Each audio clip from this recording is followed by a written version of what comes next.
Hello, children. A very good morning. Hope you all are keeping well. In the last presentation, we talked about the significance of the mountain.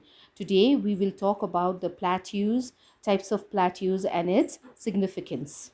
Plateau, it is a very important landform that is found on the earth's surface. So here the definition of plateau is given. A plateau are defined as an elevated tract of relatively flat land, usually limited on at least one side by a steep slope falling abruptly to lower land. So this is the definition of plateau. So what exactly is a plateau? It is an elevated or high raised land, okay, and this high raised land has steep slope either on one side, or it can be on more than one side, and that steep slope, it is falling towards the low lying region. Or we can also say that the plateau, it is a tableland, okay, since it is shaped like a table, that's why it is also known as tableland, and it has an elevation of round about 150 meter above the earth's surface. And the plateau, unlike the mountain, it has a very large summit. Mountain, it has a very small summit, but the plateau, they have a very large summit. So plateaus are formed by the process of diastrophism. So what exactly is diastrophism? When there is a large scale deformation of the land takes place, and there's a change in the shape of the earth's crust, which produces different features like the continent, ocean basins, mountain ranges.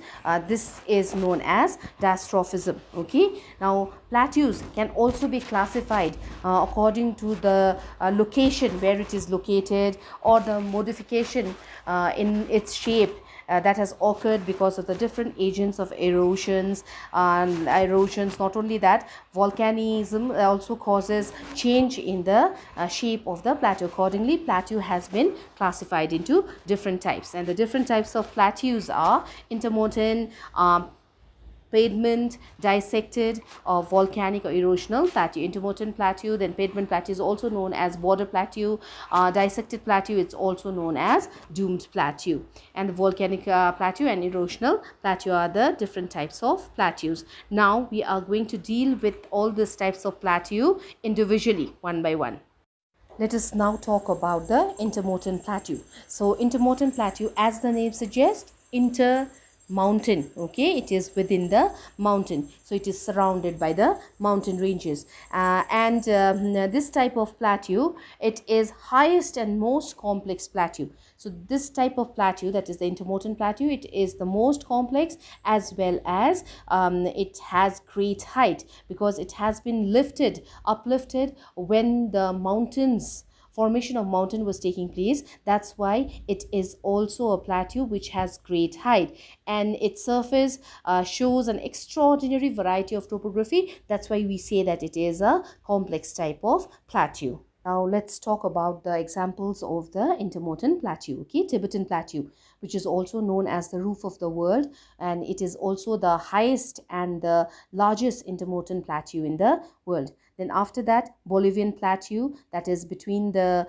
ranges of Andes. Then Peru plateau, that is between the ranges of Andes again in South America. The Mexican plateau, that is between the ranges of Rockies in North America. These are the examples of the intermountain plateau. Now let's talk about the pediment plateau. So this pediment plateau, it is found in the foothills of the mountain, okay, and it is also known as border plateau because it borders the mountain ranges. That's why it is known as the border plateau.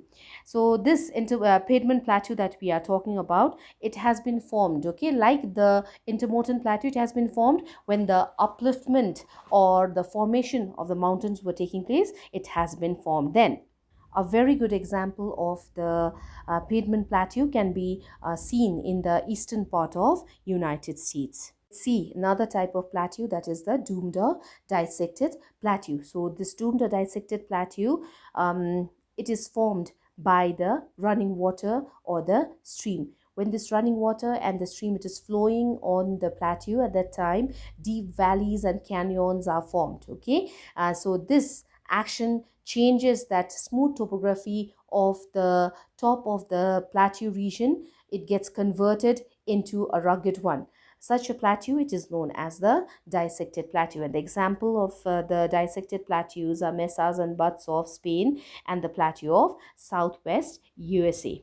The next type of plateau is the volcanic plateau. As the name suggests, it is formed due to the volcanic eruption. And when volcanic eruption takes place, at that time, the lava solidifies on this volcanic plateau, and the thickness of the lava is it is quite extensive. So this leads to a formation of a plateau shape. This is known as the volcanic plateau. And the example of the volcanic plateau can be seen in our own country, India. Deccan Plateau, Malwa Plateau, they are examples of the volcanic plateau. And Snake River region of Idaho, USA, that's also an example of the volcanic plateau. Let us now talk about the erosional plateau. Okay, this erosional plateau, it is formed due to the erosional activities. When the erosional activities of the wind, erosional activities of the water takes place, and erosional activities of the ice, it takes place, at that time this erosional plateau is formed. And erosional plateau, it can be an old fold mountain or it can be a block mountain. When it is worn down by the process of erosion, after millions of years, formation of plateau takes place. That is the erosional plateau. And erosional plateau, since it is the residue of the fold mountain or a block mountain, that's why it is also known as the residual plateau. Okay, here, sorry, I've written residual mountain, but it is residual plateau. Okay, and the examples of the residual plateau are Colorado Plateau, plateau of Siberia, or the examples of the residual plateau or the erosional plateau. There are various significance of the plateau. Okay, we will deal with it one by one. So different plateaus of the world are located in different region. So different plateaus, they are in different places. It can be in a tropical area, it can be an equatorial area, or it can be in temperate area. So because of that, they have different climatic condition, and the developmental activities that takes place in this plateau is also different depending on which place is this plateau located. And it can be located in an arid area, that is the dry area or semi-dry areas as well.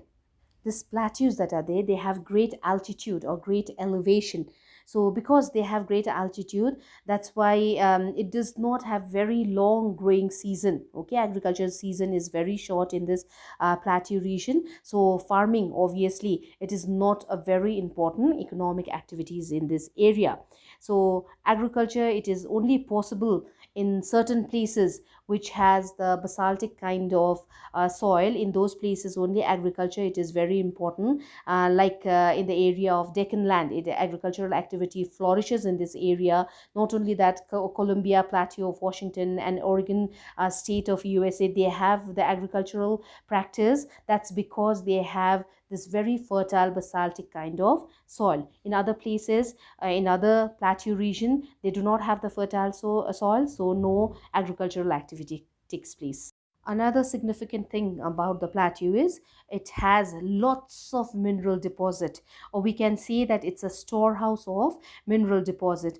Like in the case of Chotanagpur Plateau of India, it has loads of deposits of different kinds of minerals. Bolivia and Peru Plateau is also known for their tin and copper mines. So we can say that plateaus have lots of deposit of minerals. When we were defining plateau at that time, we understood that one or two or one or more than one side of the plateau, it is very steep. So steep sides means there's swift flowing river present in this plateau. So these swift flowing river contributes greatly to the generation of hydroelectricity. This is all for today, girls. We will be dealing with the plains in the upcoming presentation. Till then, take care of yourself. Bye bye.